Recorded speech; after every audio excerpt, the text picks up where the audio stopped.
Namaste and welcome to Life Lessons from the Upanishads, where ancient wisdom illuminates the path to spiritual and personal growth. I am Dr. Surendra, and today we will address an often controversial and complex question. Is masturbation harmful to health? This topic is not just about physical health, but about understanding the deeper spiritual and psychological aspects of human desires and behaviors.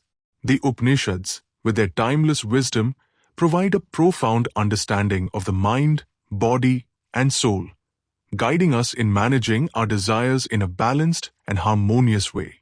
Today, we will dive deep into the question, is masturbation good or bad?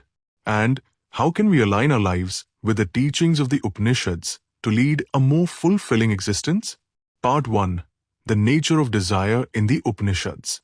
The Upanishads offer profound insights into the nature of human desires. Desires, whether for food, sex, or pleasure, are part of the human experience.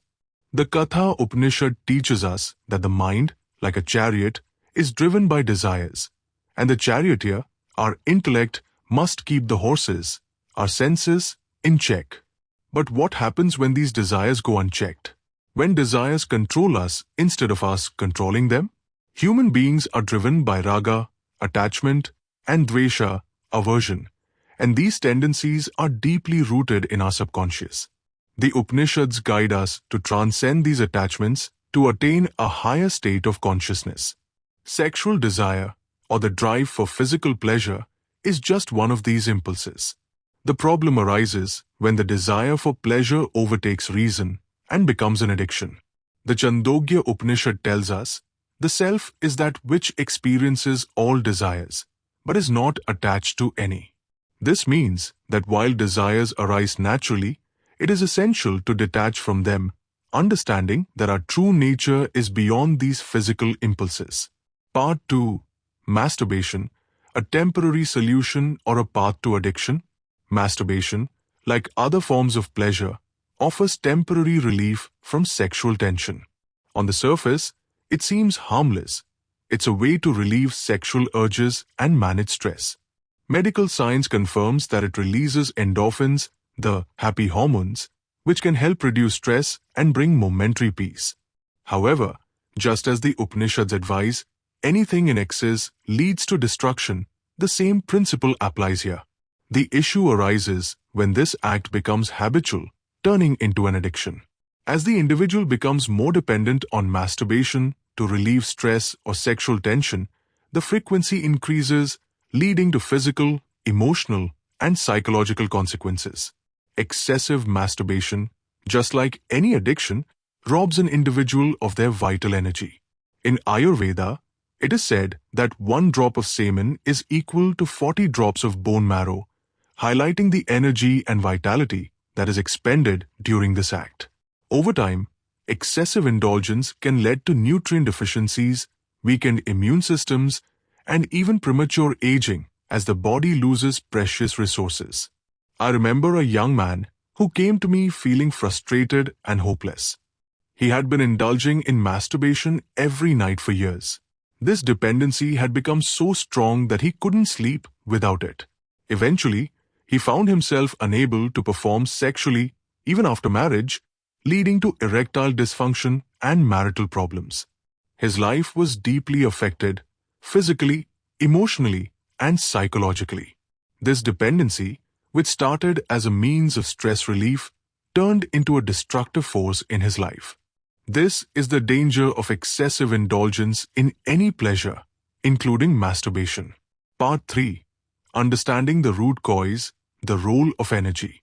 In the Upanishads, the concept of prana, life force energy, is central to understanding how we can control our desires. All desires, whether sexual, emotional, or material, are forms of prana that are either elevated or wasted.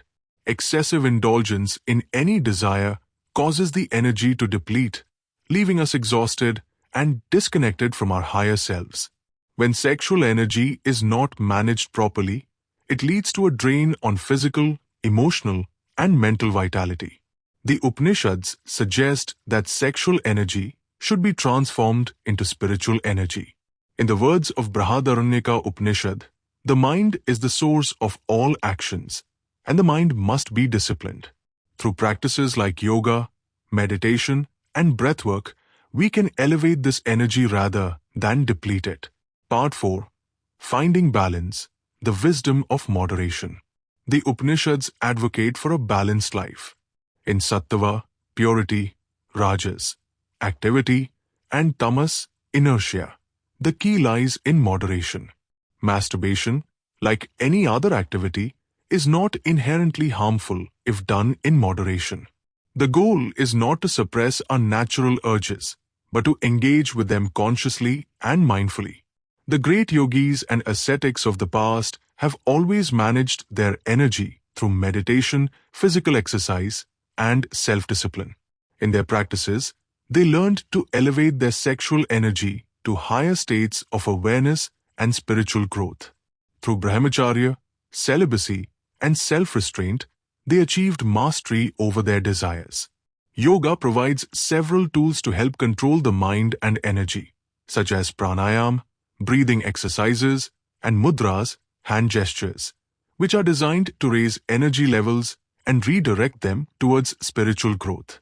Let's take a moment to explore some yoga techniques that can help control sexual energy and redirect it for spiritual and physical well-being. Pranayam, breathing exercises start by taking a deep breath, inhaling through your nose and exhaling through your mouth. Focus on your breath, allowing it to calm your mind.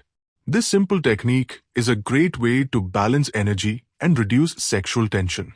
Uddiyana Bandha, abdominal lock sit in a comfortable position. Inhale deeply, and as you exhale, pull your abdomen in toward your spine. Hold the breath for a moment before inhaling again. This technique strengthens the digestive system and redirects sexual energy upward. Ashwini Mudra. This technique involves contracting and relaxing the anal muscles. It helps in controlling the flow of prana and aids in strengthening the pelvic region. Part 5. The Role of Environment and Lifestyle Choices. The modern world presents a significant challenge: exposure to pornography and inappropriate content through media and the internet. Studies show that nearly 80 to 90% of internet usage among young people is related to adult content. This exposure triggers excessive sexual arousal and can lead to masturbation addiction. The Upanishads emphasize the importance of the environment in shaping our thoughts and actions. Surrounding ourselves with positive influences, be it through nature, meditation, or uplifting social connections, helps reduce the mind's attachment to lower desires. It's essential to engage in activities that keep the mind and body active, playing sports, practicing yoga, developing hobbies like reading, painting, or music. These activities not only redirect energy, but also improve mental and physical well-being. Part 6. Cultivating a Higher Purpose. Ultimately, the key to overcoming addiction to masturbation or any addiction is cultivating a higher purpose. The Upanishads teach us that we are not just physical beings, but spiritual ones. Our life's purpose is to realize our true self, the Atman, and align ourselves with the divine. By focusing on this higher purpose, we find fulfillment and contentment that no temporary pleasure can offer. The pursuit of wisdom, inner peace, and spiritual growth gives us a sense of joy that transcends fleeting pleasures. In conclusion, the Upanishads offer profound wisdom on managing desires, including sexual ones. While masturbation is not inherently harmful, excessive indulgence can lead to physical, emotional, and spiritual depletion. The path to self-mastery lies in moderation, mindfulness, and the cultivation of higher energy through practices like yoga and meditation. Remember, you are more than your desires. By redirecting your energy towards spiritual growth, you can overcome any addiction and live a balanced, fulfilling life. Thank you for joining me in today's deep dive into this important topic. If this episode resonated with you, don't forget to like, share, and subscribe to Life Lessons from the Upanishads for more teachings on how ancient wisdom can guide you in your modern life.